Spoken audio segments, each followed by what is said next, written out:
Director Crum, Here.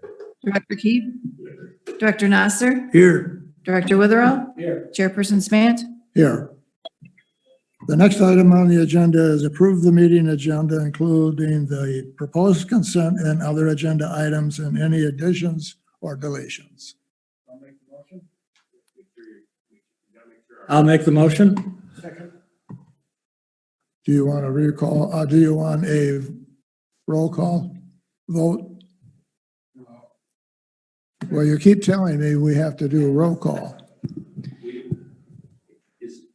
I don't care. I just want to know what you want. Okay, well, I can't speak when somebody has their, you gotta speak.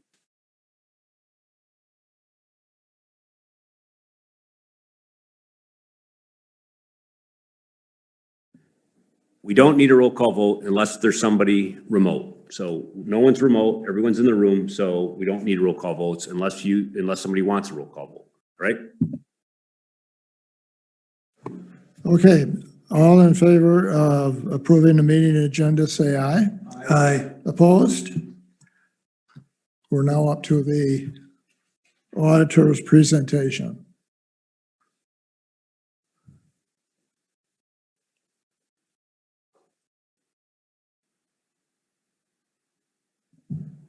Okay, is Peter on? Peter, I have you unmuted. You can go ahead.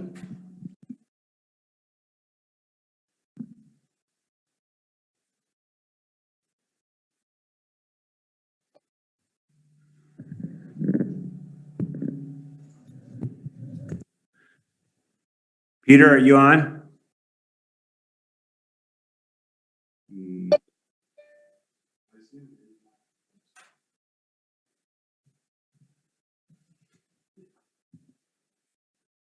We can go on to the other items.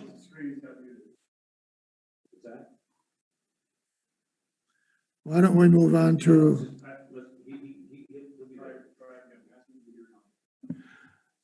Peter, you want to unmute and start your presentation?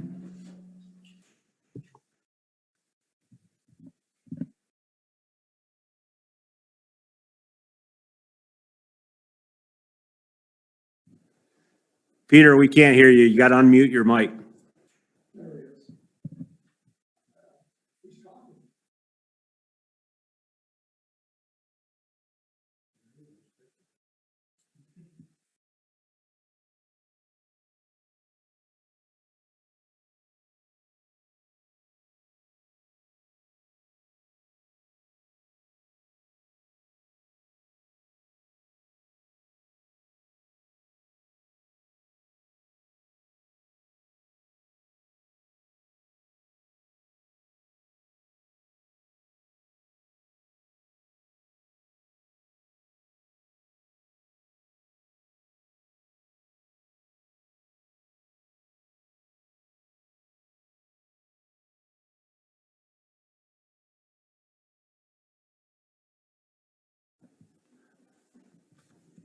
Peter, you may want to call on the number on your phone. We're not getting anything from your presentation.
Can you hear me now there? Yep, we can hear you. Thanks, Peter. Sorry about that. I unmuted myself on the computer, but it didn't unmute me. So I will proceed with my presentation now, if that's okay. Yep, we have it up on the screen here and we will walk through to the pages that you point us to. Perfect. My name is Peter Hefner, and I represent Bredeveld Hefner, the firm of independent certified public accountants that conducted the audit for the Grand Haven Board of Light and Power for the year ended June 30th, 2020. And we are currently looking at the financial statements. And I wanted to direct your attention to the bottom of this page, if you would scroll down for me, please.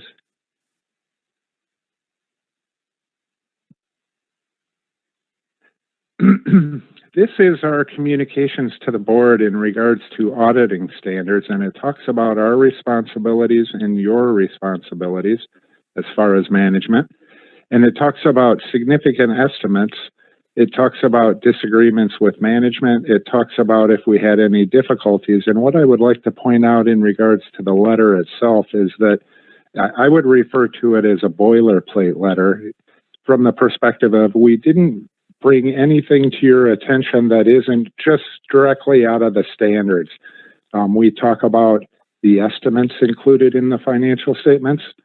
We didn't have disagreements with management. The audit went very smoothly. Your staff is very professional and provides us with a wealth of information.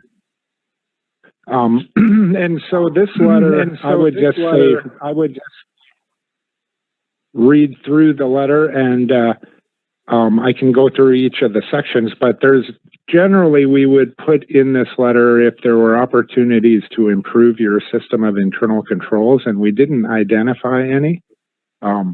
We perform the audit, your staff provides the information. We're not doing accounting or providing accounting services during the audit. Your staff basically prepares all of the information included in the audit. So that's very positive.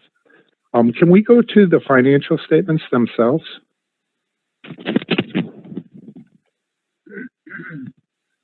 What page would you like to go to? I would like to go to page 1, please. Up a bit.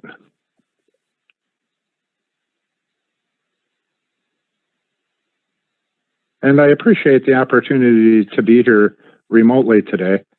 So these are your financial statements. And if you would scroll down to the actual page numbered one, and I'll let you know when you get there, you'll see our letterhead. If you scroll right down to the bottom here where it says our opinions, our opinion on your financial statements is 2 pages long, and I'm going to summarize that. First of all, the financial statements are the responsibility of management and ultimately the board. It's our responsibility to express an opinion on the financial statements based on our audit. Your audit was conducted in accordance with government auditing standards as well as generally accepted auditing standards. And our opinion is, 2 pages long, but I'm going to summarize it with the paragraph that follows opinions right near the bottom of the page there. It's our opinion that the financial statements present fairly in all material respects the financial position, results of operations, cash flows of the Grand Haven Board of Light and Power as of June 30th and for the year ended June 30th, 2020 and 2019 in accordance with generally accepted accounting principles. And that's the highest opinion you can receive. You are following the standards required by the state of Michigan, the Governmental Accounting Standards Board, and the information that follows, it is our opinion, is presented fairly in accordance with those standards. I wanted to just walk through some of the highlights, if I may, and if you would scroll down to page 7 for me, please. So our opinion is followed by the management's discussion and analysis, which provides a nice summary of where you ended up the year, why did things change, what are you considering in your budget.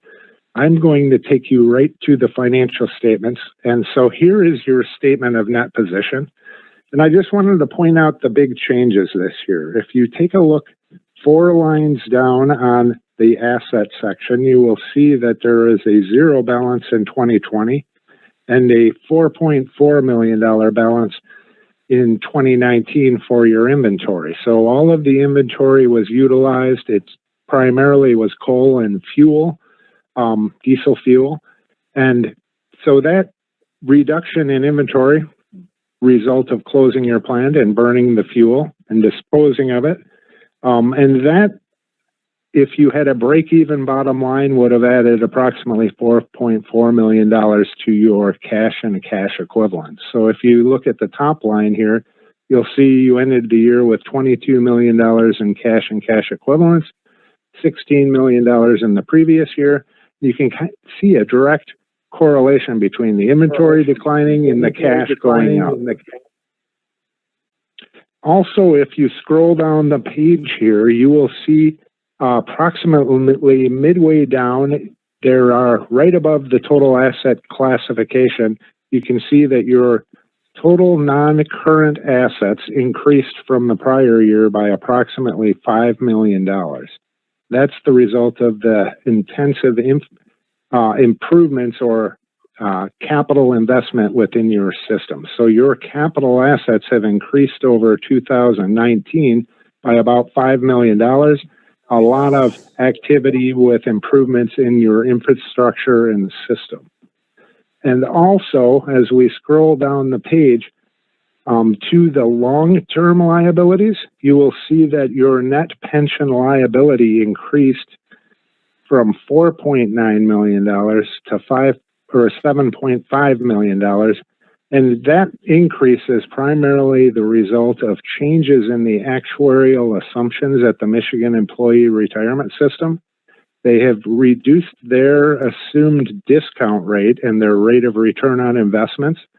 And that has resulted in that liability increasing in the current year. So from a balance sheet or a statement of net position perspective, the big swings were cash, inventory, capital assets, and the increase in your net pension liability. If you would scroll down, please, to page 8. Some of the highlights here, right at the top of the page, you'll note that your commercial sales, industrial sales were down approximately $3 million, and that's the result of COVID, but just showing you what's changed this year versus what was in last year's financial information. The big swings there are due to the shutdown and the closing of plants and commercial activities.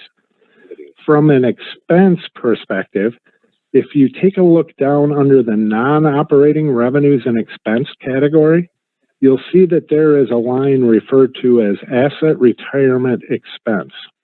And that asset retirement expense is recording a liability for the costs of environmental remediation associated with the coal deck and the coal ponds or the ash ponds at the former plant site. Recording a liability is required under accounting principles, which you adopted last year. That liability for the remediation of those two components of the plant facility resulted in the current year expense of $3.4 million. A large portion of that is a liability awaiting payment for the activities that are currently being performed. But that's a large change from the prior year, and I wanted to point that out as well. If you would scroll down to page 9 for me, we're going to take a look at the statement of cash flows and just repeat some of the things that we've already seen. But we can see there, do you see the line 3 down from the top? It says payment to suppliers, and you can see that that was reduced from the prior year. That's a result of not having to make that coal purchase in the current year to maintain your inventory. So a decline there in the dollars outflowing from a cash perspective. And also, when you take a look down the page, you can see the asset retirement obligation approximately midway down the page under cash flow from capital and related financing activities. That asset retirement obligation displays to what extent cash outflows occurred for some of the remediation activities. Now, the following line, you will see it refers to acquisition of capital assets. So you purchased $6.8 million worth of capital assets. That's system infrastructure compared to the prior year of $5 million. And when we were looking at the statement of net position, we saw that there was an increase in capital assets. It's directly related to these purchases. These purchases are being depreciated as all your capital assets are being depreciated. So there's not a one-for-one increase in the statement of net position. The statement of net position theoretically would have gone up by $6.8 million for capital, but then we have the depreciation component. So all of your capital assets are going to be depreciated over their estimated useful life, utilizing a systematic allocation of those costs. So the big financial highlights really are in the financial statements are reduction of inventory, increase in capital assets, increased liability related to the cleanup of the environmental issues, but this does not cover all of the costs associated with tearing down the building and things of that nature. Accounting standards require that to be recorded as you proceed with the demolition and whatever you do with that property going forward. If you would scroll down to page 25 for me. Thank you also for being my helper here on scrolling.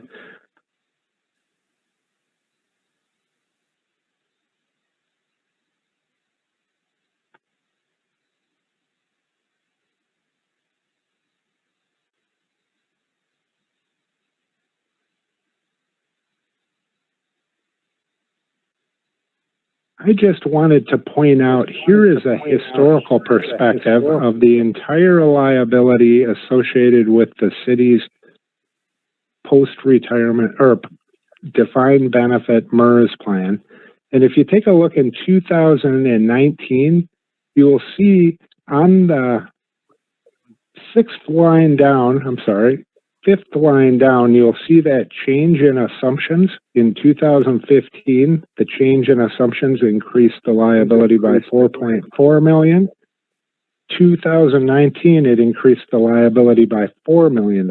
So changing the assumptions at the MERS level or for the entire MERS retirement plan across all entities has resulted in an increase in your liability in the current year. And you're only a share of this entire plan, and your share is identified at the bottom of the page. But I just wanted you to kind of follow with me that the liability increased as a result of the change in the assumptions. Their discount rate historically since 2015 was 8%, and now they have gone to 7.6%.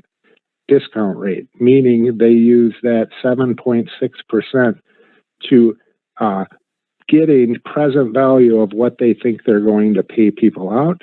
Decreasing that percentage results in ultimately the liability going up. Also, at the very back of the report on page 29, is our report on internal controls over financial reporting. So this is the system of controls that you have in place to prepare this report. And this report, or this opinion that we provide here is related to the system of internal controls over financial reporting. Typically, if there was an issue, we would identify that there is a material weakness or a significant deficiency with your system of internal controls. We have not done so, and I wanted to point that out because oftentimes we point out that there's an issue, and in your case, there is not an issue that we've identified during our testing. So that's a positive aspect as well. We provide a clean opinion on your financial statements or an unmodified opinion, and on your system of internal controls here, we're not identifying any issues that we need to bring to your attention. Your staff is well prepared. It's a straightforward audit. We don't do your accounting, and we do at many, many locations. And we didn't identify any areas where we thought you should take a look at your system of controls. And so I think overall, a good opinion. I hope you expected to see these numbers. I know that you see information on a monthly basis, and it's very consistent with what we see because we look at it. And those are the basics of our results of our audit process. Are there questions I can answer for you? Any questions? I would just like to mention, we've talked a little bit about the change in what MERS has valued our account at. And we have a proposal of what we are going to be doing over the next couple of years to catch up. Are you aware of that plan? I think that How much extra we're going to put in each year? I am not sure that I am aware of that, but if you take a look at, there actually is a schedule within this document that shows when you have paid extra in the past. And so I'm familiar with the fact that you tend to be paying extra on an annual basis, and in the current year you paid extra, and it's a little hard to discern because you pay extra while the city may or may not pay extra, and we're reporting on the entire plan. But I know your plan is closed. I know that you're diligently funding this in excess of what's required. Okay, thank you. Any other questions or comments, Dave? No, I would just make two comments, I guess. The first one is that I think Lynn is on the phone, so her team has done an excellent job. You know, we always haven't gotten as clean of audits as what you see here, and Lynn has brought this as a regular thing for her team, and I think she should be congratulated for maintaining this. And then secondly, I think we just need to receive it and receive and file as an action for the board.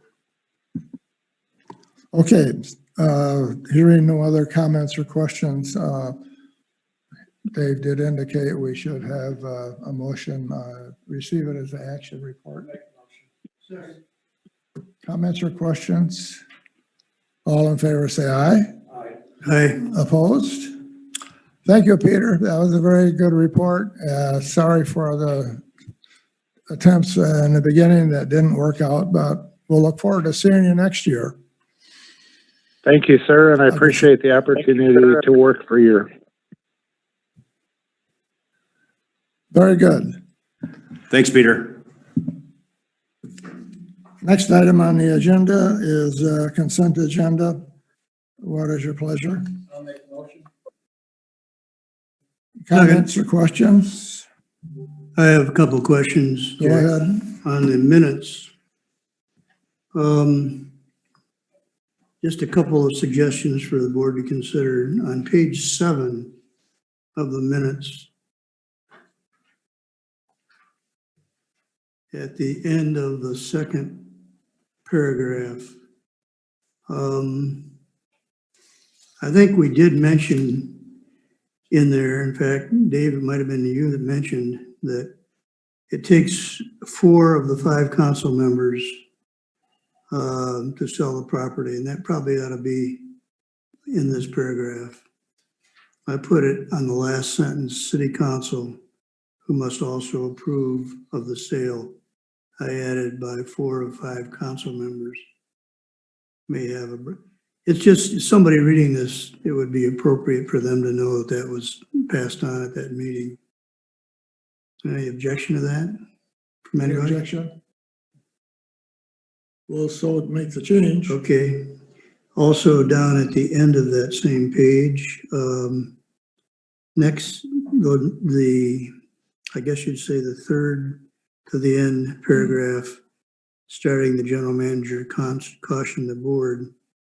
The end of that paragraph, I disagreed, and that's in there, but I think it's important to point out why I disagreed, which was that only discussion of or the discussion or deliberation by the board members of BOP business applies to that rule. In other words, 3 board members can go to a meeting as long as they're not discussing BOP business. Any objection to adding that? Isn't that what the previous sentence says?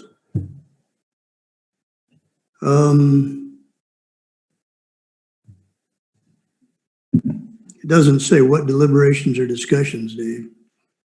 It just says no deliberations or discussions. So I would like that clarified. Is there an objection to that? Well, I guess this is my caution, and I guess I don't like having people put words in my mouth. I think what I said is that if you go to these meetings, we should put, I'm not proposing that you can't deliberate or discuss. It just has to be posted as a board meeting if you're going to deliberate and discuss issues in public. That's all I said, and then you disagreed with that. So I don't know how the minutes should be changed to suggest that, but this is exactly what the comment was that I made. But it was directed at these public forums, Right. which are on subjects that don't deal directly with BLP business. Yeah, I would just add the sentence, only discussion or deliberation of board members on BOP business applies. Yeah, this is my comment. So I don't really like my comment being changed. But it says at the end, Dave, Directive Nasser disagreed. That wasn't your comment. That's all you said, is you said you disagreed. That's it. That's all you said at the time. No, I followed that up with what I just said. Okay, well, if you want to change your disagreement comment, that's fine, but this is exactly what I said. I would like to do that.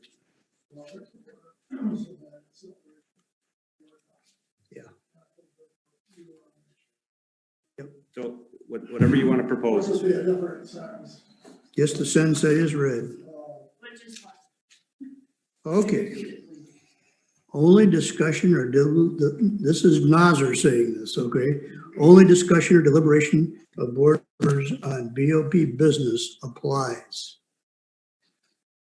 Talking about the Open Meetings Act. I had one other item, Jack, and it's just a comment. Back on page 5, I believe, and I'll stand corrected if not true, that when a motion to table is made, there's no debate. It has to be voted on without debate. And then I'm just saying that for future, for the future. You make a motion to table something, it's not a debatable motion. Okay, it was debated here. Jerry had his comments. I know it, he breaks the law all the time. Okay, that's good. Thank you, Jack, thank you. There's no suggested changes to the No, minutes. That's what actually occurred, Not correct? that happened. It happened.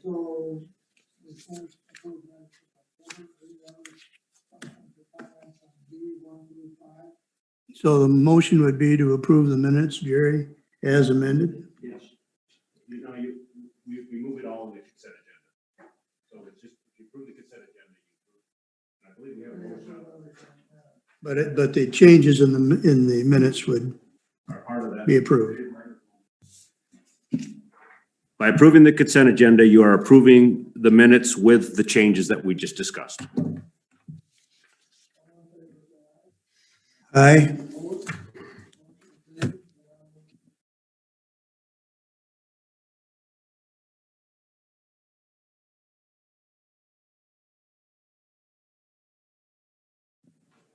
Is there anyone on the phone that would like to make a public comment? If you could raise your hand using the hand feature, we will recognize you. This is not raising your hand in the picture. It is using the raise hand feature on Zoom. If you raise your hand, we will unmute you and let you discuss or have a presentation.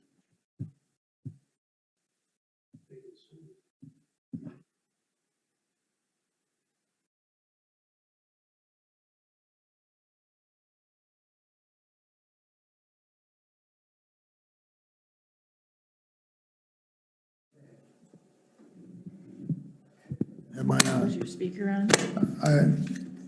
Renee, would you please read the letter?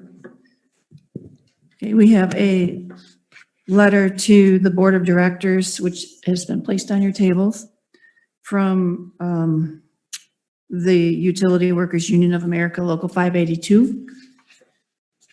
It's a letter of support for BOP's energy plan from Utility Workers Union of America, Local 582. In June 2018, the union publicly supported the board and management's plan to retire the Sims Power Plant due to the investments that were required, changed market conditions, and the fact that the unit had reached the end of its useful life.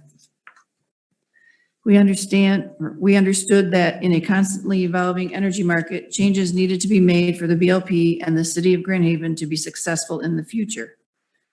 We would now like to publicly state for the record that we support the board and management in the plans for redevelopment of the former Sims site. The plan to build a small but flexible combined heat and power plant that fits perfectly to the downtown snowmelt system is a creative solution to a community issue.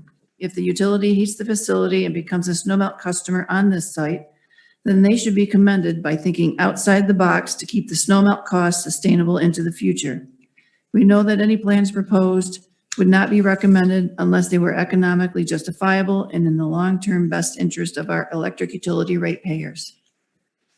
This energy plan offers the community the ability to own a small piece of locally owned and locally controlled generation that can be used during high-priced energy times to control and keep energy costs low. It is also an extremely low-risk endeavor as capacity prices have changed significantly over the course of the past 2 years that make this investment more economical than previously thought. We should always be mindful that if we only buy capacity from others, we will make those payments into perpetuity. Sorry, perpetuity. These benefits, given the small investment in the utility system, seem completely reasonable when developing a diversified power supply portfolio. Additionally, the costs for this capacity are in line when compared to the current solar contracts that have already been entered into, and at the end of those 20-year contracts, we will own nothing. It also supports the desires of those who claim that they want a larger increase in renewable energy options. Plants such as these directly complement an increased amount of intermittent generation in a power supply portfolio. The concept of incorporating a local community solar garden and the plans to allow space for emerging technologies such as battery storage should also not be overlooked. This is a comprehensive, all-of-the-above approach for developing a flexible and adaptable energy strategy. This plan also allows the community to get Harbor Island redeveloped with an extremely attractive view, much of which will also be open to the public so that this site does not become an eyesore from the downtown. We made the correct decision to support management and the board in 2018, and we affirm our support for their current plans to redevelop Harbor Island. The community and the BLP will be well served by this flexible, adaptable energy plan. Sincerely, Bo Ryther, President, Nate Locke, Vice President, Sean Cook, Treasurer. Okay, thank you. Would you repeat again who that was from? The letter is from the union officers, Bo Ryther, President, Nate Locke, Vice President, and Sean Cook, Treasurer. Thank you. Next item on the agenda is purchase orders 1 through 3, 1 through 2, and B 1 through 3. Okay, purchase orders first, items 1 and 2, 2 items. $8,000 for testing inspections of buckets and diggers. This is our normal dielectric inspection of the facilities to make sure that they don't conduct electricity, that sort of thing. This isn't like a mechanical instruction. It's more of an electrical inspection of the facility, the equipment. Normally done every year, so this is a normal expense. And then also our annual tree trimming contract. We have $150,000 that we've put in our budget the last couple of years to catch up on the tree trimming. We've been falling behind. We're on a normal 5-year rate. So we actually bid out 4 sections, assuming that we would actually be able to do 3 of them. So we kind of bid these packages, and the low bid, actually, we can get 4 sections done that we would, to get further caught back up for $8,000 above our budget. So our recommendation is to approve that low bid for $158,000, and that will even get us closer to being up to speed. And we normally do it in the wintertime when the trees are as they are now. So this is the perfect time to approve this contract. So our recommendation is to just approve those 2 purchase orders and at this meeting. So Move to approve. Second.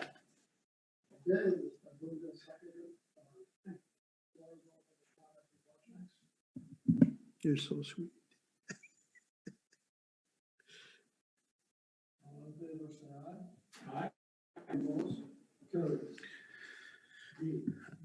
okay, item B1, resolution to exempt the GHP from requirements of Act 152 for calendar year 2021. This is an action that you have done, taken every year since 2011. It really allows us to continue on our existing healthcare insurance program that we do not require a 20% employee contribution as required under this act. So you're required to exempt it. It's something that we've maintained for the last several years above or less than the 20%. And if you remember a few years back, we been increasing our other pension contributions, that sort of thing from employees. So we've maintained this healthcare benefit at the level that it has, which is reason for this exemption. A few years back, we also changed from a fiscal year plan to a calendar year plan. So that's why you're seeing it in December or November instead of May. So the resolution is before you. It's a standard resolution that we've passed every year, and staff's recommendation is to approve it again this year. Move to approve.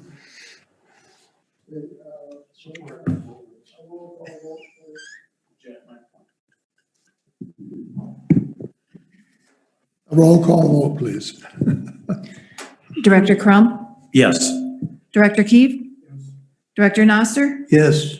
Director Witherow, Yes. Chairperson Smant. Yes, motion carries. Next item. The next item on your agenda is you have 3 proposals for engineering services that were directed staff to get from the last meeting. These 3, and they also have a letter from Eric. Eric is here to answer any questions on the recommendation. It is our recommendation to award these engineering and design work contracts to Progressive A&E, PEC, and NTH. And we'll answer any questions on that. Eric, you want to make any comments out of the letter you want to highlight? You're working on it. We've been a work in progress tonight.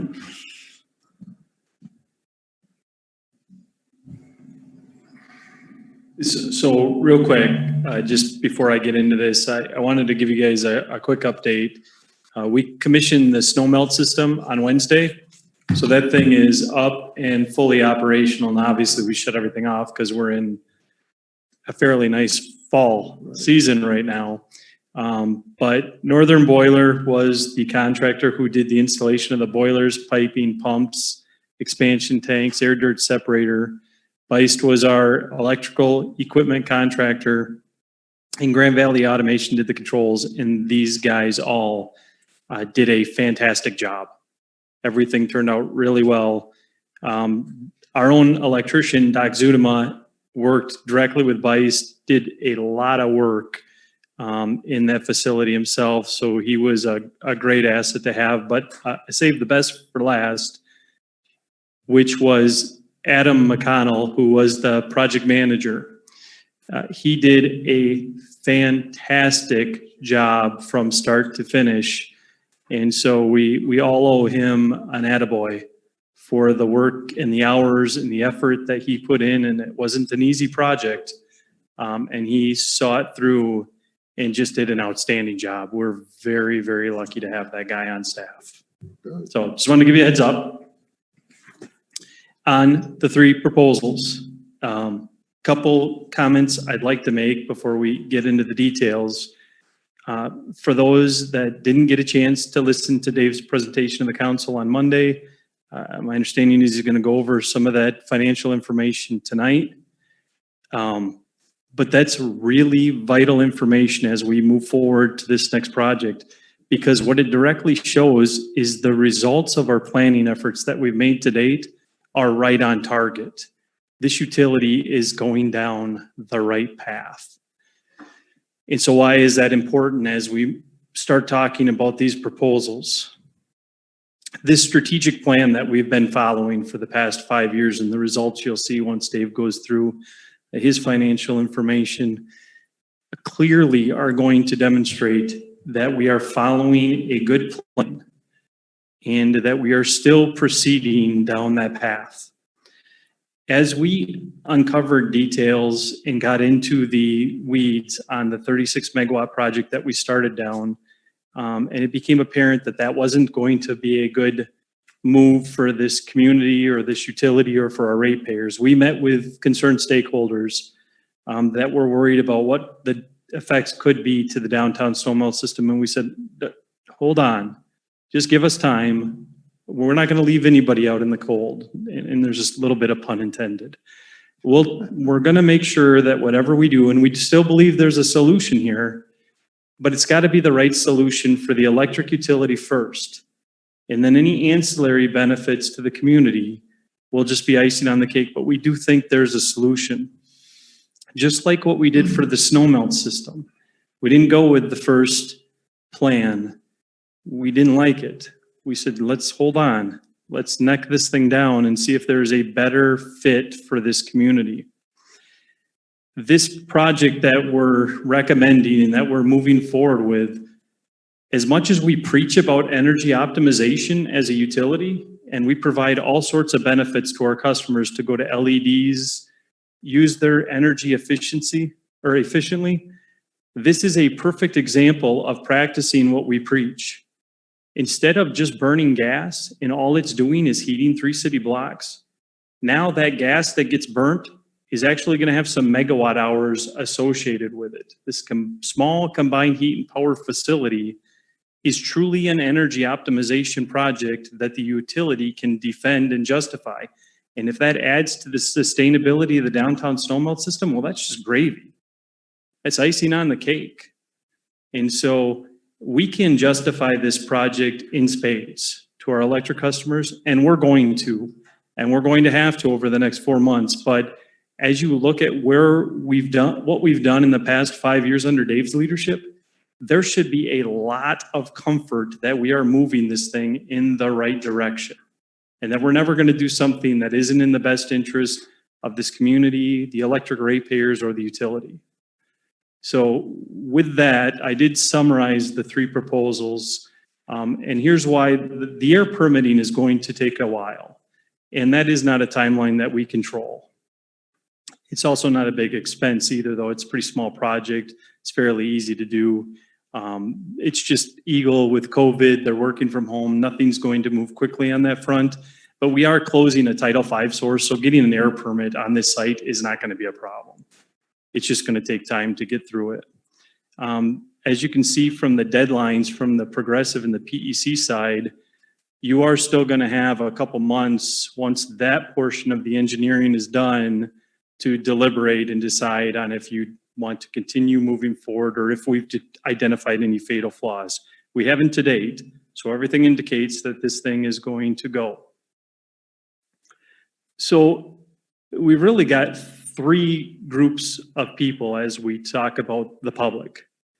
We have a group of people that have said they wanted some asset, some locally controlled, locally owned asset, and we're able to justify that. And that's great. And it's going to help with the sustainability of the downtown snowmelt system. So we're certainly happy with that. And I do believe there's some that truly are neutral and are just trying to figure things out and trying to get a handle on these things. But as they're learning with the 30+ documents that are available on our website, there's a lot to this. And we've spent 3 hours with 2 of them. And they're still trying to understand that. So we're willing to spend a lot of time, even if it's a very small group of people, to talk to them. But then I think we also got to recognize the third group. And that's the group that if it's not solar and it's not wind and it's not battery storage, they're not going to be for it. And we're not going to be able to reach those people. But even to that group, I would say, look at what our plans are, and we are incorporating a local solar component, and we are planning for emerging technologies. Is it as large as you want us to move right now? Probably not, but it moves us in that general direction. It is a step. It is a chance to expand. And if we don't take those steps now, they're never going to happen. And so even though we're not doing exactly what they want, we're listening. And that's the beauty of having a municipal utility, right? Local control and local ownership. We listen to our ratepayers in our community. So with that, I'll answer any questions you guys have on the proposals if you have any. So what you're proposing are the three figures on the second page of the letter. Yes. Progressive, the 350, 75, and 26.5. And the proposals are included as well for any kind of reference. Okay, the floor is open for discussion.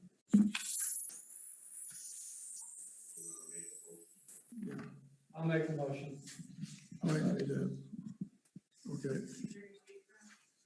I'll second. Jack, I'd like to make a few comments. First, I want to ask Eric. Eric, the three companies that you are requesting approval of this evening, were there any others that submitted proposals? How many were there, if there were? So for the air permitting, there were two others. It was FTC and H, who I've worked with in the past, and they're good. They could do a good job for us. And then there was another one, Environmental Partners. Dave has had direct experience with them, and I did get the chance to talk to one of their principal engineers, and I think they could do the job well for us as well. But I have the most experience with NTH. So the three proposals for the air permitting, they were all right on top of one another. I mean, the prices were, I don't want to say identical, but they're pretty doggone close. NTH got a permit for the Marquette Energy Center in 4 months. I'm not going to promise that down here because we're in a different world with COVID. But they know what they're doing. They've permitted much larger projects. They seem to be doing a lot of these permits now. I feel the most comfortable with them. I think the other two would have been okay, but I think these guys give us the best chance. And like I say, the prices were all within $1,000, and that's right in line. On PEC has done a lot of these combined heat and power facilities, and we're kind of talking about an industrial size application, not so much as when you're thinking of a utility size, that maybe a Sargent and Lundy and a Black and Veatch and a Burns and McDonnell. I mean, you could have gotten proposals from them, but they would have been much more expensive. And it's almost like bringing in a tank when all you need is a 4-door car. PEC, this is their niche. They don't build big power plants. They build industrial size combined heat and power for industrial customers. This is right in their wheelhouse. On the Progressive side, they really know this area well, and they're really well connected. They've done a lot of waterfront projects. And so I still believe, and we've talked about this as staff, these guys are the right fit for Grand Haven. They've got the flavor. They've done the Coast Guard Station, the Lynn Sherwood Stadium. And so making sure we do something, at least from an architectural perspective, that's going to fit in with the aesthetics of this community seem very important for what we're doing. So the answer to the question was you did have 2 additional people for the air permitting, but on the other 2, there were no additional. That is correct. Roles. Okay. I would add as well, though, when we selected, as you know, we selected Progressive A&E and PEC for some of the initial master planning work. And we did look at others at that time as well, but I think that was the appropriate time to really, and as long as they were performing well for us in that regard, we stayed with them. That's essentially what we did. Mr. Chairman, I want to take issue, I guess, with one of the statements that was made in the general manager's report on 6B2. Statement was made that it was the general manager's understanding that the majority of city council was approving the master plan. I've spoken with the mayor and with the mayor pro tem, and they both told me that city council has not approved the master plan. And it would seem appropriate to me that we would have a formal approval from city council before this master plan. This is actually going to cast this master plan in stone. These three companies are going to do the detail engineering, and it's a very significant step.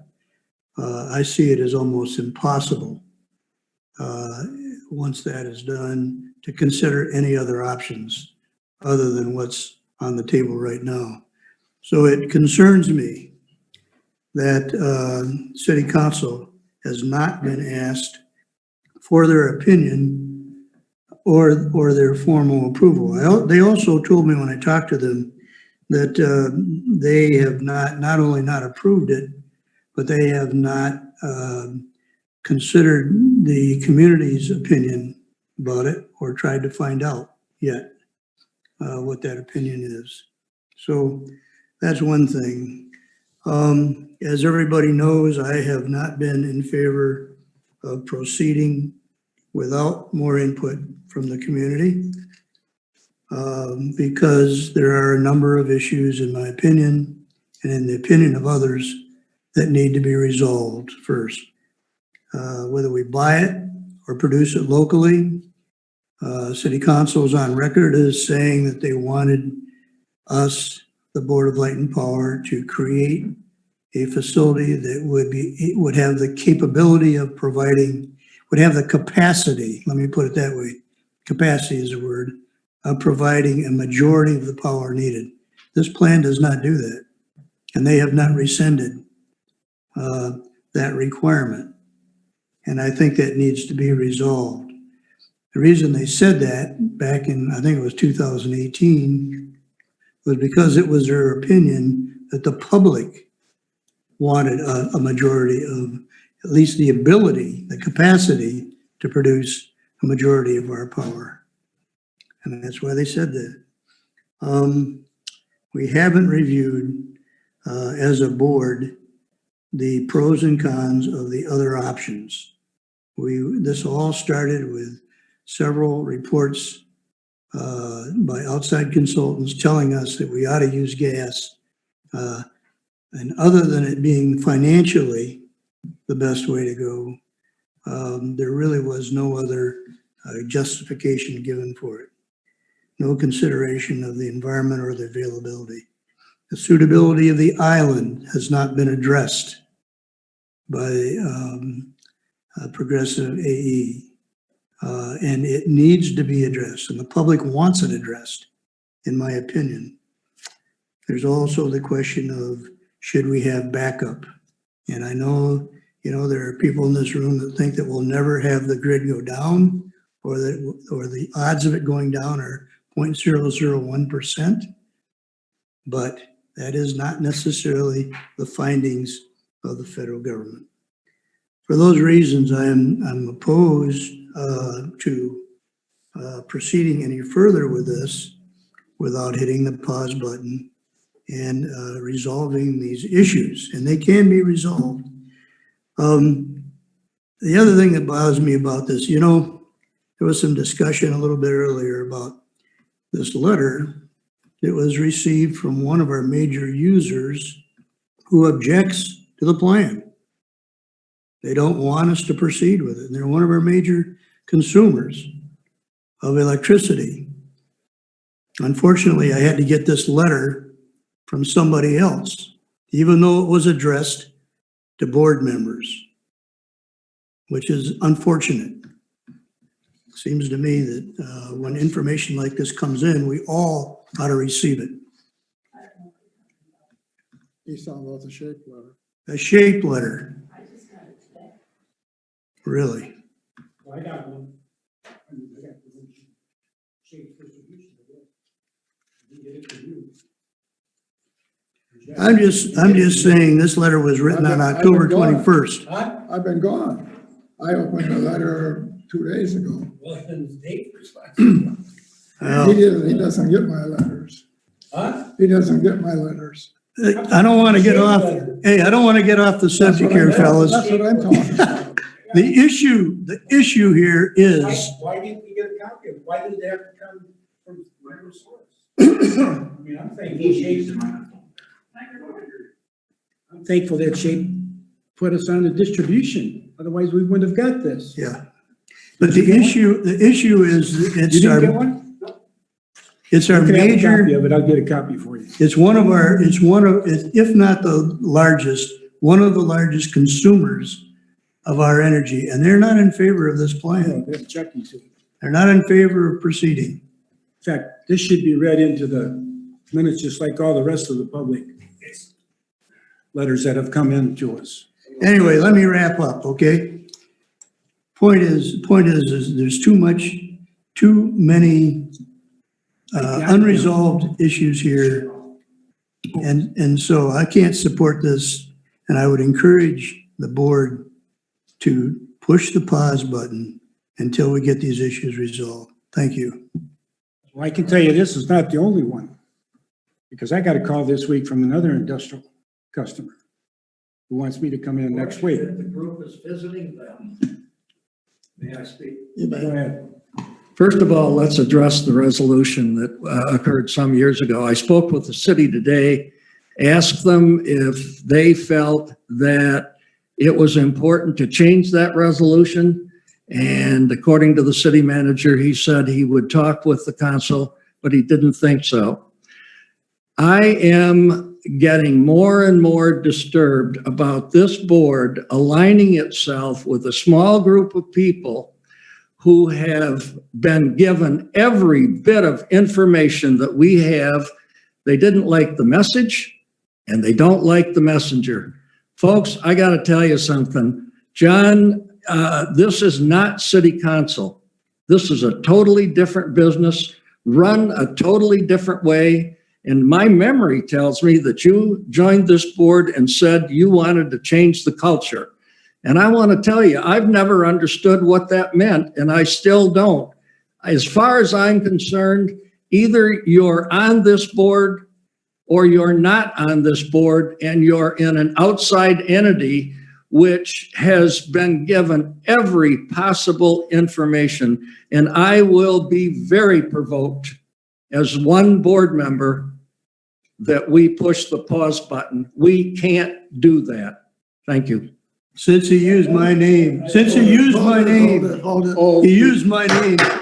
Hold it. You had your time. No, I'll get back to you. Okay. Larry. I'll use more than your name, you dolt. Well, Jerry gets a little wound up. We all know that, but that's okay. But I don't quite understand what you said has got anything to do with the content of the Shape Corporation letter. It's got nothing to do with Pat McGinnis. It's got nothing to do with what you Well, think first of about the all, what culture. happened, Larry, Exactly. is that some of the committee, the oversight committee, has contacted a couple of the industrial people. Yes. I was speaking. If you want to let me finish. Well, what were can you talk. saying? I must have missed. I thought you were finished. Screw it. Okay. Evidently, you have privileges that we don't have, Mr. Witherall. But I'm going to tell you that your continued claim that we don't know what we're talking about is false. There's a heck of a lot more people that have been vocal about objecting to the plan than have said, yes, we like it. And bring forth. Yeah. Where are There they come. I'll tell you what, they were on that petition for one thing. The petition. That's where they were. You got 250 people? I'd like to call for the question. No way. Question's been called. Are you ready to vote?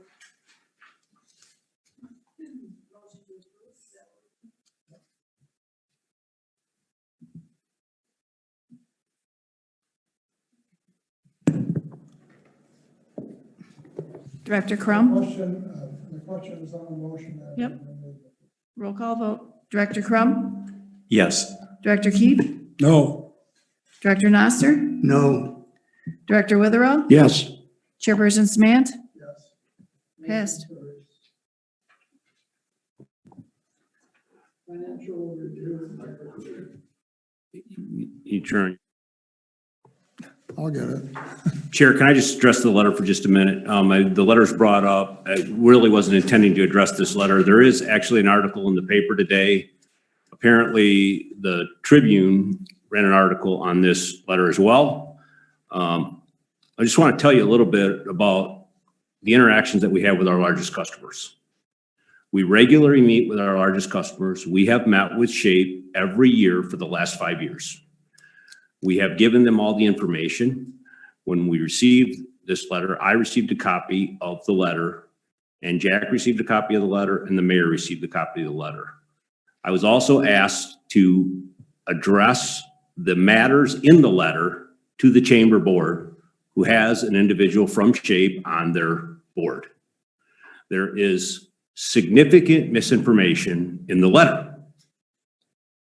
And I would like to suggest, and this is the problem, this group that is out there that is handing out information about our project, about the costs, about the information, our customers are getting misinformation. And that's a problem. I'm asking all of our customers to come and talk to us. The information that's in the letter is misinformation. And if the information in the letter was true, I would be upset as well if I was a customer. The problem is there's only one source of the correct information, and that's the BLP. And we need to encourage, as a board, we need to encourage people to come and talk to us about projects that we are proposing. What we've done as a community is we are talking about our projects, and the information is coming from people that know nothing about the project. And that is a problem. That's why we have hired a communication firm to help us get the right information out. So yes, we are aware of the letter. I am more than happy to submit the letter to whoever wants it. Apparently, I don't think SHAPE intended it to go to the press. Before I was asked to respond in the press, and I asked for an assurance that SHAPE was aware of the position that they were going to have their letter published in the paper, and I was not, and the article ran anyway. So in the article, it suggests that I did not respond immediately, and that's about what I was asked to do, respond immediately. And I didn't respond immediately because I had concerns about airing a discussion with our largest customer in the paper. And I don't think that's the appropriate way to address this. And I don't think it's the appropriate way to address it in this fashion either. I'm more than happy to sit down with our largest customer and talk about the project. If board members want to participate in that, I'm more than happy to do that. I am more than happy to talk to our customers about the project. But what we need to ensure, as board members in particular, we need to ensure that the right information is getting put out. Is that fair enough to ask for? Is that fair? Okay. Now, we didn't get financial review finished. Shifting cost in FY 2021 budget. Rob, can you, I'll put it up here. Okay, so if you can put up that, I will unshare mine. Okay. This particular piece of information, talking about meeting with the council, I have, Eric and I met with the council at what meeting was that? The second meeting of last month. They asked me to come back, or excuse me, the first meeting of last month. They asked me to come back and talk to them the first meeting of this month. I think your characterization of the council not knowing particular things, I think you'd be surprised at how much they know. So we did They did ask me to come back at this meeting to talk about some of the questions that were raised at last month's meeting. This was one of the things I shared with them, and I thought it would be appropriate to share with the board as well. So if this is going to be really hard to read from this, so you may want to pull this particular piece of information. It's the last page of your board packet. And if you can pull that out, I would like to spend just 10 minutes on this, because that's what I spent with the city council as well. There's been a lot of talk about the financial changes that might occur 4 years from now. I think first, before we understand what the financial changes that are going to occur 3 years or 4 years down the road, we need to understand the financial changes that have occurred this year, all right, in our budget that you approved last spring. So this is an attempt as straightforwardly as I can possibly put the information. This came out last weekend, and I wanted to make sure that the numbers in this particular spreadsheet match up with all of the numbers in your financial report. So top line, top few lines there, these numbers should appear somewhat reasonable because they appear on your monthly financial report every year, as well as your financial statements at the end of the year. So we have had, for the last 35 years, as far as any one of you is on the board, we've had 2 line items that we report on your monthly budget as well as your annual budget for power production. Power production was broken down into two cost buckets. One of them is what I'll call the fixed costs of the plant. That's where all of your costs associated with labor, benefits of the people that work at the power plant are included, as well as all of the fixed maintenance items that occur at the Sims plant every year. Now, what was happening over the last 15 to 20 years is we were expensing a lot of the longer term maintenance items at the plant rather than to depreciate them, because we knew we were at the end of the life. So when we had a major tube leak that cost $1 million, or we had a significant turbine overhaul like we had in 2015, we would expense that in every year. So we had in fiscal year 15, fiscal year 16, fiscal year 17, we had somewhere on the order of $3 to $3.5 million every single year of non-labor related fixed costs at the plant. Those were, quote, our capital costs, along with the debt service that we paid at the plant. Then if you look on this sheet, down on the left side of the page in fiscal year 17, all the way down to the bottom, the highlighted item, you'll see $7.746 million. And that was our last debt service payment that we paid on July 1, 2016, which was the first day of fiscal year 17. So in fiscal year 17, we had $7.6 million of fixed costs at the plant, and we had a $7.7 million debt service payment. So in fiscal year 17, and most years previously to that, we had spent almost $15 million a year in fixed costs at Sims. That's why we are in the problem that we were in, because of the fixed cost at Sims, all right? Now, we also had the variable costs, the fuel costs, all right? So the fuel costs are directly related to how much power you produce. So line 2 is the fuel costs at the plant. So if you wanted to get the total cost, which in dollars per megawatt hour, every year you would take the fixed cost and the variable costs, add them together and divide by the number of kilowatt hours, right? And then what we did is we augmented those plant operations with wholesale power purchases. So for in fiscal year 17, not including the debt service payment, that's a non-operational expense. That's a non-operational expense. So the operating expenses for power production were almost $20 million in fiscal year 17. And we had a $7.7 million debt service payment. So $27 million in power production in fiscal year 17. The next year, power production, debt service went away, all right? So that's the bottom line, went away. So, and we haven't had any debt service since. So we had a substantial reduction in the debt service component that, if you remember back, what we did is we returned $2.5 million of that to the public.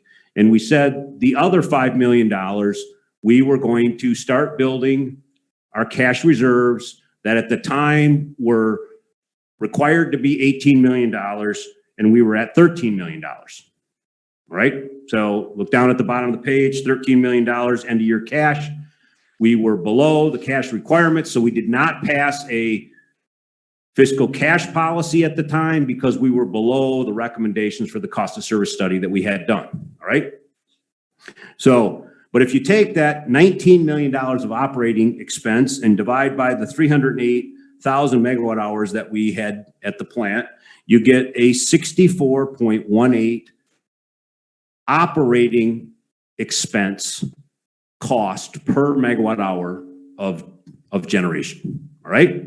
Now you do the same thing every year, fiscal year 18, fiscal year 19, fiscal year 20, and then our fiscal year 21 budget. What you'll see is $64.18 per megawatt hour in 17, $64.73 per megawatt hour in 18, 65.19 megawatt hours in 19, 63.75 megawatt dollars per megawatt hour in 19. Very, very, very stable costs, power production costs. And you'll see this year in our budget this year, we reduced it down to $50 a megawatt hour. Exactly what I told everyone was going to happen. Everybody says, oh, great. We're going to save $15 a megawatt hour. That's not what I said. That is not what we said. We said we would save $15 per megawatt hour, but I did not say ever that we would reduce our rates by $15 a megawatt hour, because our distribution costs, what we had said all along is we were going to take the money that we saved and we were going to invest it into our distribution system, right? That's what we told everybody we were going to do. That's what we told Shape what we were going to do. We never told any of our customers that we were going to reduce our costs. We told them that we were going to take the savings that we incurred and we were going to put them into our distribution system, all right? Now, what exactly are those costs? So if you look down at our distribution costs are the next item, all right? Next item, distribution, system operations, and technical services. Now, the problem with this idea is that reduction in power supply costs, where we included our operation costs for the system was in production. We had operators at the plant that not only operated the plant, but they operated the system, all right? So when we shut down the power plant, we had to put that system operation cost somewhere. So we moved it from production to distribution.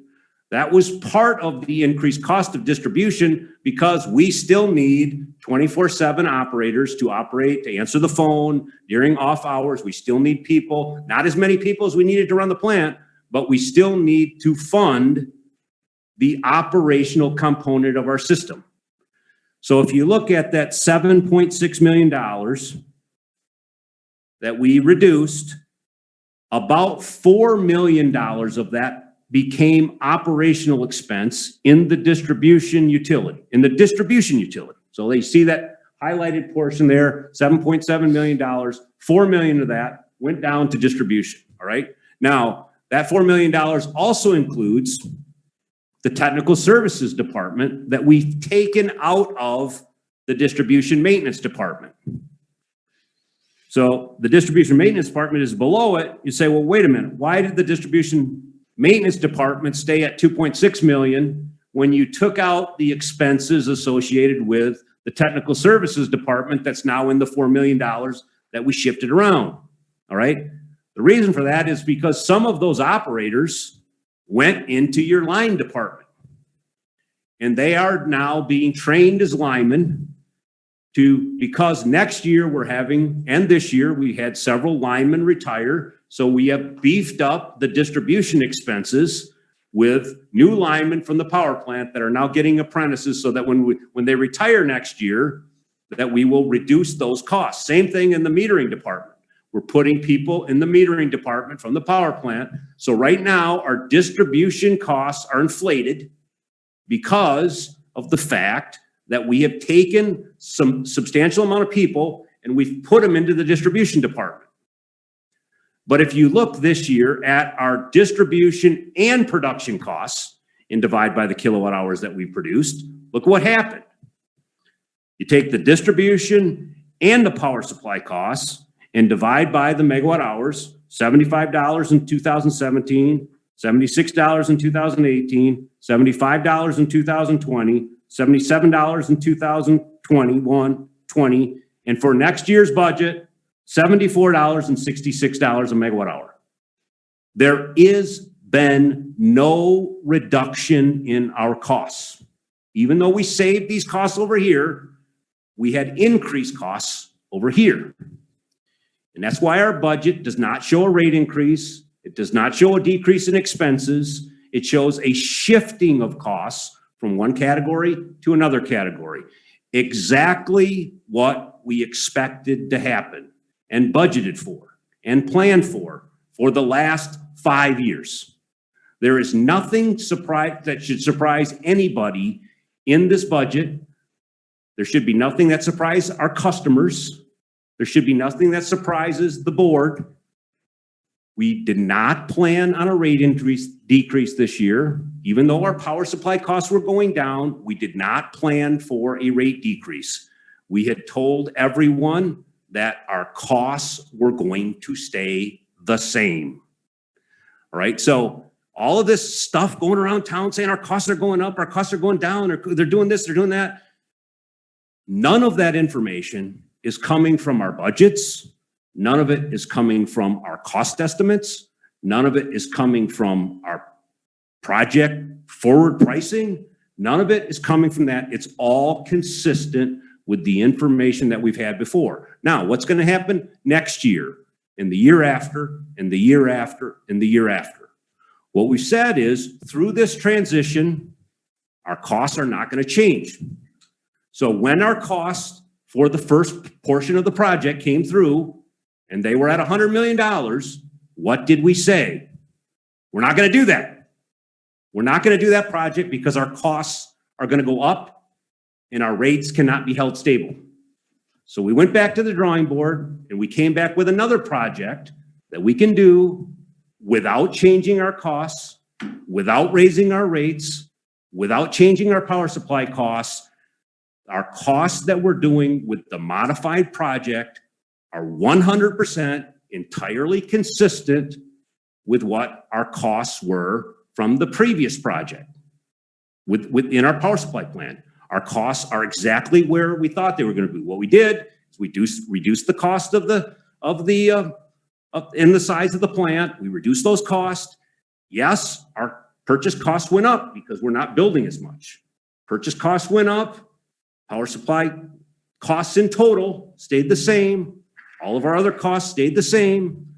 There is no huge reduction. No, I don't know where all this stuff is coming from. There's not a huge cost change. Everything is exactly where we said they were going to be, exactly what we said the information was going to be. Yet somehow we have this understanding going around town that now we're doing something completely different than what we said we were going to do originally, and our costs are much higher than they're going to be. No, we did not do the project that would raise the cost. We went back, we reinstituted and redesigned the plant to live within our budget. Okay, that's exactly what we did. We are now living within our budget. So that's what I gave to the council. I answered a lot of their questions. But I think the problem is that we need to stick to the information that we actually have, the real information, and not this information that's being, however, spread around town. That's why, I tried to do this. I think the other information on this sheet, just so you know, is there's this impression that we have too much cash, that we're building cash. Our cash building is on this sheet. You can see where our cash has been built. Yes, this is 100% consistent with our cash management plan that we had proposed 5 years ago. Our cash is growing. It is 100% consistent with where it needs to be. And I do believe that now it is gonna be a recommendation from staff next month or the month after to use some of this cash again. That the cash is building up to where it should be, but now we're gonna have to use some of that cash again to address this unfunded liability. All right. So what you see in this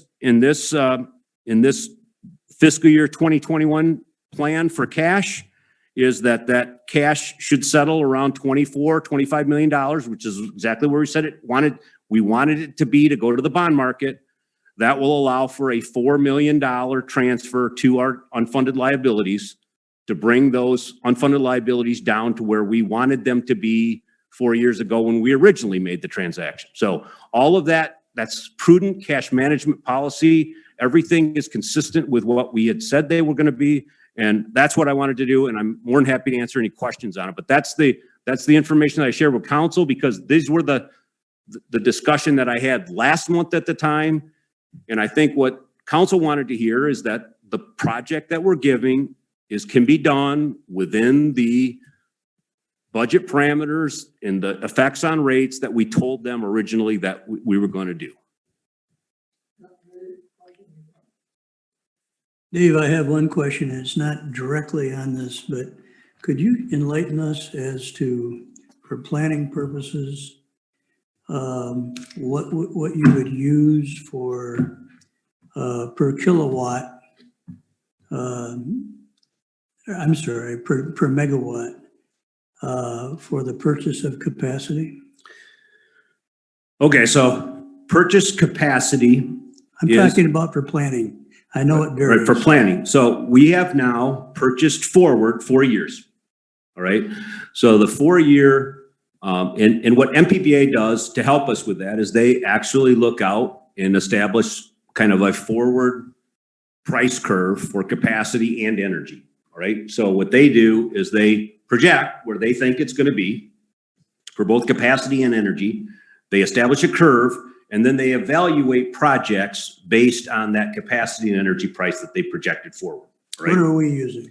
So what we are using in the model is their forward price curve for that. Now that goes from, and what happened last year, if you remember, we talked about capacity prices being at $3 and stuff like that.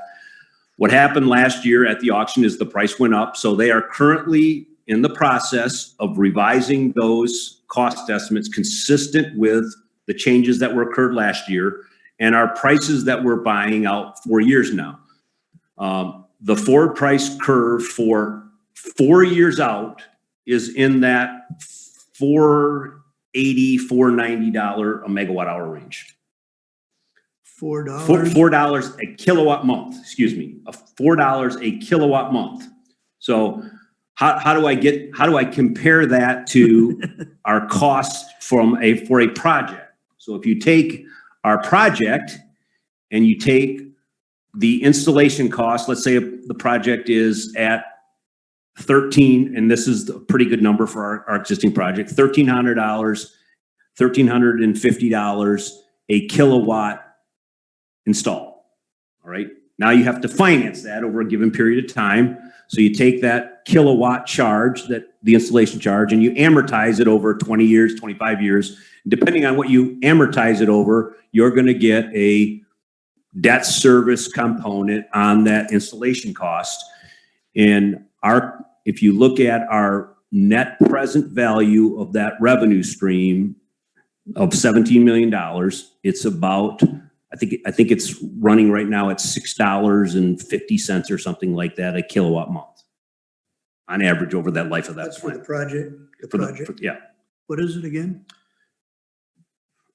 Is that about the right number? Am I, $6.50 a kW month or something like that. And I would have to look at the exact numbers. So what we're seeing, and this is exactly what the board will be asked to work on, is if we justified the plant solely on capacity costs, capacity costs. And just look at the avoided capacity costs.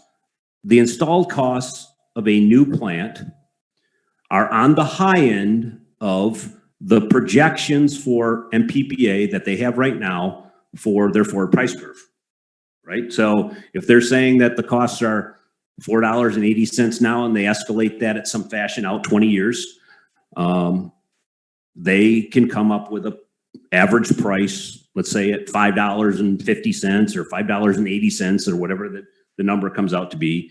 And they can make a recommendation that the buy alternative is, let's say it's $5. And this is what PEC did in their analysis. Is they looked at the various proposed levels of capacity, and they said, if the capacity level is here, how does that compare with this plant? If the capacity level is here, how does it compare with the plant?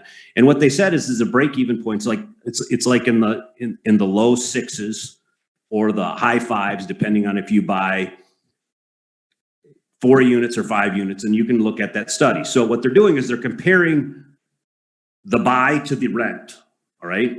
And it's, at this point in time, everybody's saying that the rent, if the prices stay where people think they're gonna stay now, it's slightly less than the own scenario. So that's what you're hearing people say, and this is what we've told, and this is what all our experts have said, is that if you are only looking at the cost of buying forward and the cost of owning forward, the costs are close, but if you want the lowest cost, you go to the rent category, all right? Is the 650 per kilowatt month number, does that include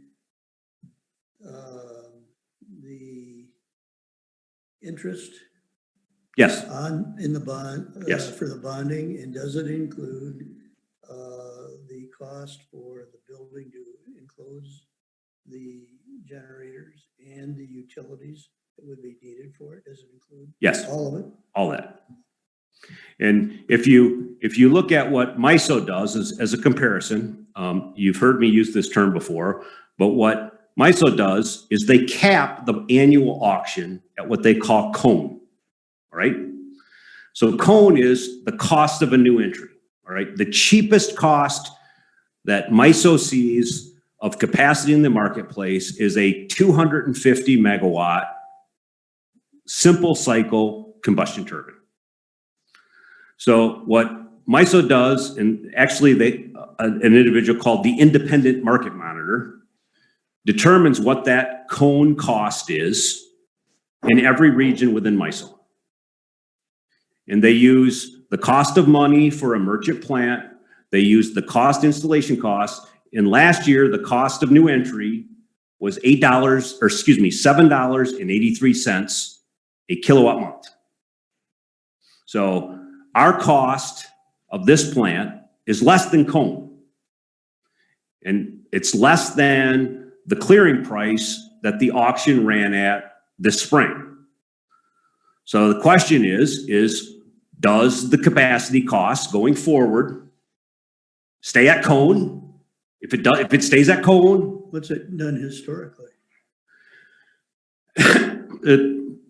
it stays at the price. It's a supply-demand relationship.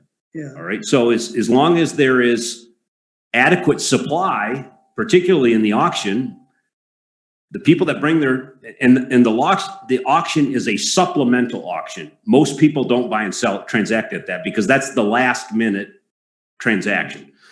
But what's been happening is the price on the auction has been very, very inexpensive, actually less expensive than what most bilaterals are settling at because there's been a bunch of excess. So the people in the marketplace have sold their capacity before they go to auction at some level between cone and what they think is the auction is going to clear at. So this idea of determining, and this is where everybody is getting really, really confused, all right? We can very, very accurately determine what our costs are for ownership of the new facility. We can very accurately, in the next 6 months, we will have that nailed down exactly. We will know the interest rate, we will know the cost, we will know the installation cost. So when we come next spring for the final cost determination, we will know exactly what our cost of this plan is. And we can price that against Cone, all right? The question is what is the alternative for the next 20 years? And your question, their first question is, what is the alternative? Let me ask a different question. What? I think we're gonna have to let you fellows discuss this on your own. Okay. We're getting a little far apart from the agenda. Well, I think that's that, but I think what everybody needs to understand is that cost of capacity is included in that $15 million. All right? It's included in the all-in cost of buying. And obviously, if we own some capacity locally, that cost will go down and our own capacity cost will go up. If we don't build that $17 million, that cost just doesn't go away.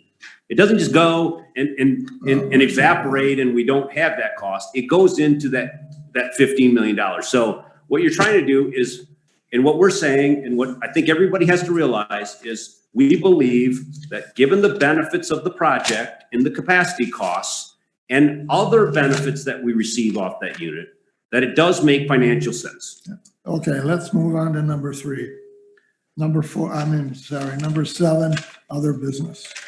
Okay, I just have 2 quick reports. That one of them, Eric already talked about, was the snow melt system is in operation. We're ready for the winter. We're going to be billing the cost of gas to the city for the new units. For the gas, and we're not recovering any capital costs this winter. So the capital costs, we're just going to build the carrying costs of the capital of our short-term loan. That's it. So those operational costs this year will be recovered from the city, but we are ready to go. The streets will be heated. Everything is done. And quite frankly, that was some really good work by Eric, Adam, and their whole team over there. All right. Good work. We got it. When we met our commitment, we will heat the streets this winter. I did want to talk about 2 other things, and I just wanted to have Rob mention 2 other things on AMI and our substation. Our substation also went into our island substation. The $4 million investment is now fully online, and I want to congratulate Rob and let him tell you a little bit about those 2 projects. Great. So what Dave is talking about, I'll start with an AMI update. We have over 13,000 of our roughly 14.5 meters installed. We are up and working. We're billing off them, and they are guys in the meter department and some of the guys we brought over from the plant, like we talked about earlier, have just banged that out. Our vendor in this project is Landis & Gear, and they're actually asking if they can use us as testimonial, how well it went. They're floored by how fast we got this done, how well it went, especially with all the COVID stuff. They were not allowed to come on site or travel, and we did that all with our team in-house. So the guys, Austin and the meter guys, just banged that out. One thing I did hear about, and I think it's worth just putting it out there, some of the positive stuff we talked about, things we'll know, fix problems before they become a problem. Just happened this last week. We had some alarms come in on a customer. We just dispatched someone to go check it out. We found the wires going from the meter into the house were melted and was just about ready to start a house fire. So we dispatched guys, we disconnected the power, saved someone's home. So not going to happen every day, but it's one of those things that says, hey, the system does have other benefits other than the things we talked about. From the technical side, it does help provide a better service to our community. So that's a cool little story that just came out. Dave was also saying that we have $4 million project, the Grand Haven substation, went in operation here the last couple of weeks. We've transferred all the load from the old substations that are right up next to the Sims 3 building, been moved to the new location, all online, all looking good. And it's nice to see the younger guys going, wow, this is really nice stuff. So, we went from stuff from the 1960s up to stuff that's cutting edge of 2020 technology. So it's a lot of hard work with Kent, a lot of, as you guys know, working out on the site at the Harbor Island. It's with the high water and so on and so forth, we had a lot of challenges, but we're a little behind schedule, but we're on budget and we're moving forward. So they are moving the transformer, one last piece of equipment from the old substation to the new substation tomorrow. So that is a big milestone, a big check mark. Like I said, that's a big project for our utility in one location to get done and off the books. Very good. Well, we've heard a lot of good comments about the staff and all who have worked on these different projects, and we appreciate it, and we agree with the accolades. Thank you. Hey, Mr. Chairman, Yes? could I ask Rob a question? Couldn't you put that together for the Grand Haven Tribune? What a great story. Save this house from burning up. Think about it. You asked if I could, I'm going to defer to our Come public on. relations people. I'm not your PR guy. Okay. There's someone else. We talked about that at staff. Be a great story. It is something good. We'll have to obviously talk with the customer and see if they want that story out there. But like I said, I think it's worthwhile hearing, we've seen things on Facebook. We've seen some of the discussions we've had in the board meeting of people not necessarily thrilled with AMI or this is not good or this is bad, or it's nice to finally get a positive story.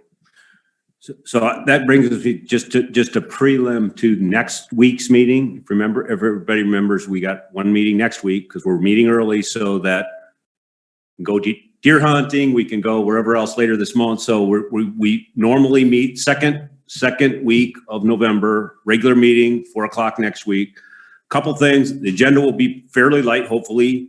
Couple things that will be on the agenda, and this is, again, we're shifting our focus. Our capital improvement plan everything is shifting away from generation to distribution.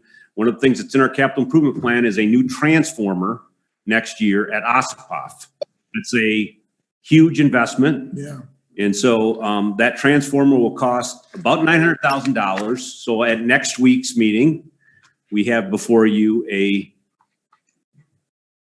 request for a purchase order for a new transformer at Ossipoff that takes 36 weeks?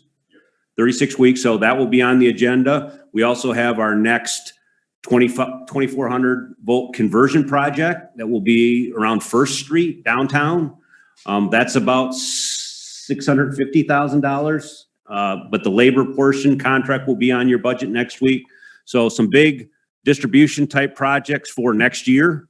And through the winter and into next year are starting to pop up. Those are all those distribution projects that appeared on your capital improvement plan that we're starting to implement those things. And quite frankly, that's where your significant investment is going to be over the next 2 or 3 years, is just as much in the distribution system as it is out on Harbor Island. I know we're focusing on that project, but there's a lot of big projects that we're going to be doing on the distribution side to keep that system up to speed as well.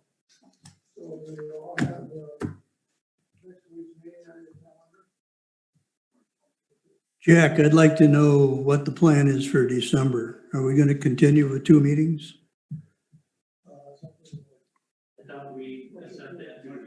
Yeah.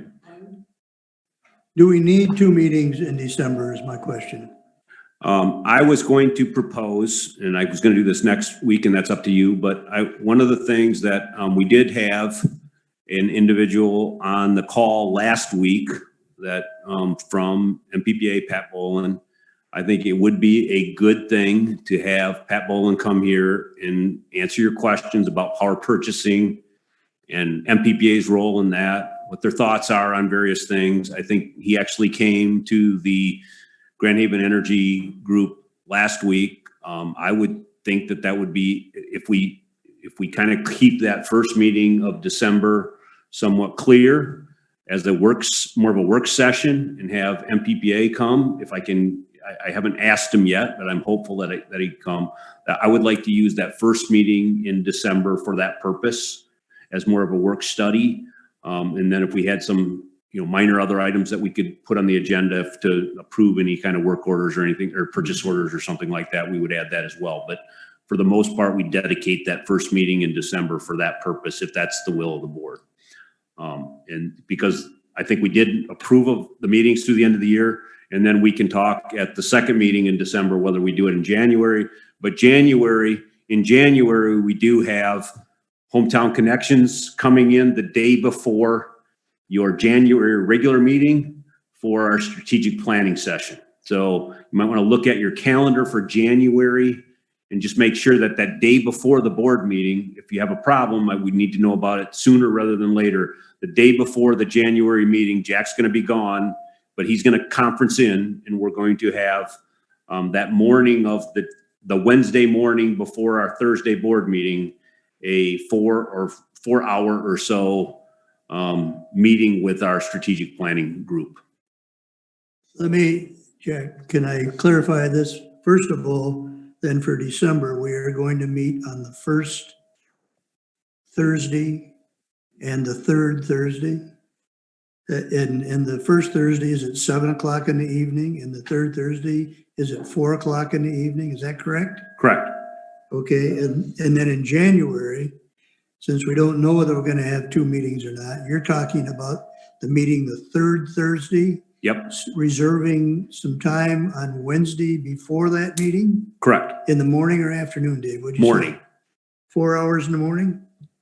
Not, yeah, 9 to, maybe we would be come in at 9 o'clock or whatever. And then, because we want to get Jack in from, to conference in. So he's a couple hours behind. It's 2 hours difference, right? Okay. So microphone. It just changed. Okay. So So it's 3 hours. all right. So we're gonna try to You can start at 9. 9 or 10, whatever it is, and then we'll wait for a few hours. And the idea is that that's when Tim Blodgett's going to be here. He's going to work with the staff after that, and then the next day he's going to meet with staff, and then we're going to have our normal board meeting on Thursday. So the idea is to try to combine those 2 meetings together, and then what we'll be doing from that point is we'll be going forward with our strategic planning. But they want to talk to the board for some time. I also want to remind the board that the Hometown Connections will be coming. What's the other time that they're coming in for the assessment? It's like the first week in December. Is that correct? Second and third. How about if you put out a memo with these We- dates for December and January Sure. so that we can plan, okay? Yep. I just want to explain what you're going to get, because we were planning on doing that.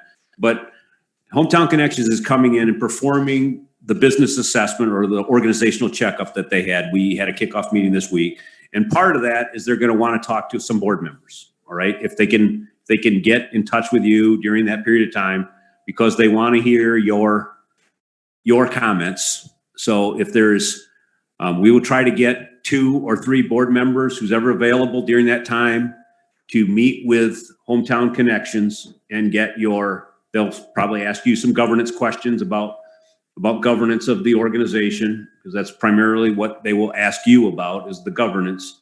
And, they want to hear your comments. So I think if you're not in town, obviously they're either going to call you or, Jack, they might want to call you.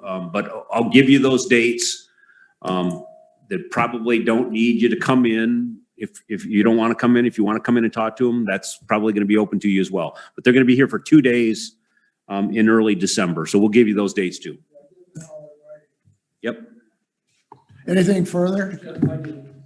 Me too. Well, I met last week with Bob Bonesta and Pat McGinnis about the diesel plant. We just had an informal conversation about the direction of that. From that meeting, Pat invited me to come back and sit in on the Brownfield meeting, which was very interesting. And from that, I was invited by General Manager Walters to listen to his presentation to City Council. From all of that came a request from the city that we have a parade go out on the 16th of November to Harbor Island and give the council a view of what's going on there. Now, I understand, Eric, that we need to get approval from the people that are there, so we'll coordinate that. It is not going to be a walk around. They simply want to see what's been going on there, and it would seem to me that it's a good idea to include them in that. So that's all I have. Thank you. Jerry, I was talking about that. I mean, 6 o'clock is going to be dark out there. Well, that was their recommendation, and you know what? You're right. I forgot about that. I'll work on that. Okay. I mean, Thank you for that. we're happy to take them out there whenever they want. And if the board wants to join, Is that for us too? Yes, of course. I think it should be there. Yeah. That's why I bring it up. Good. Anything further? I have something to bring up, Jack. I'd like to let the board know that the next public forum to be held by the Grand Haven Energy Association is next Tuesday, November 10th at 7 p.m. at the Grand Haven Community Center. It'll be a community discussion on the environmental concerns of energy for Grand Haven. You're all invited. Okay, thank you. Anything further? Call for adjournment. Thank you. Motion to adjourn. Support? Support. All in favor, say aye.